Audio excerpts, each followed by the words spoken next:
आखिर क्या होता है नीलम के साथ उस रात निधिवन में, जिसे देखकर वह बेहोश हो जाता। निधिवन में रात्रि 2 बजे नीलम ने ऐसा क्या देखा जिसे देखते ही वह पागल हो गई। दरअसल इस घटना की शुरुआत होती है दिल्ली में रहने वाली नीलम से। नीलम के लिए बचपन से ही कृष्ण ही सब कुछ थे। वह हर काम शुरू करने से पहले कृष्ण जी का नाम लिया करती थी। नीलम को कृष्ण जी की शक्ति में बहुत विश्वास था, परंतु उसको कृष्ण जी से साक्षात मिलना था। वह चाहती थी कि वह श्री कृष्ण जी से बात करे। यही सब बातें लेकर नीलम दिल्ली के कृष्ण मंदिर जा पहुंची। वहां उसने खूब आराधना की, परंतु फिर भी उसे श्री कृष्ण नहीं मिले।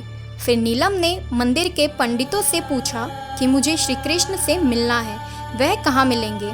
उतने में एक पंडित ने बोला, तुम्हें श्री कृष्ण बस वृंदावन में ही मिल सकते हैं, अगर तुम एक सच्ची भक्त हो तो। यह सब सुनते ही नीलम वृंदावन की ओर रवाना हो गई। वृंदावन पहुंचते ही नीलम श्री कृष्ण के मंदिर में गई। उसने वहां जाते ही बोला कि मुझे श्री कृष्ण से मिलना है। उसके बोलने पर पंडित जी ने उसको श्री कृष्ण जी की मूर्ति दिखाई और बोला, लो मिल लो अपने श्री कृष्ण जी से। उतने में नीलम ने बोला, यह तो एक मूर्ति है, मुझे श्री कृष्ण से साक्षात मिलना है।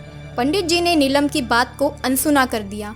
उतने में एक साधु ने बोला कि अगर तुम सच में श्री कृष्ण से मिलना चाहती हो तो रात्रि 2 बजे निधिवन जाना, तुम्हें वहाँ श्री कृष्ण साक्षात रूप में मिल जाएंगे।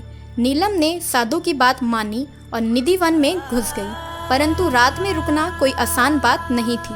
नीलम जैसे तैसे करके पेड़ों के बीच छिप गई और श्री कृष्ण का इंतजार करने लगी। रात के 2 बजने ही वाले थे, वह बेसब्री से इंतजार करने लगी। कुछ ही समय बाद उसकी आंखों में तेज रोशनी आने लगी। जैसे ही उसने पेड़ों की ओर देखने की कोशिश करी, वैसे ही रोशनी कम हो गई।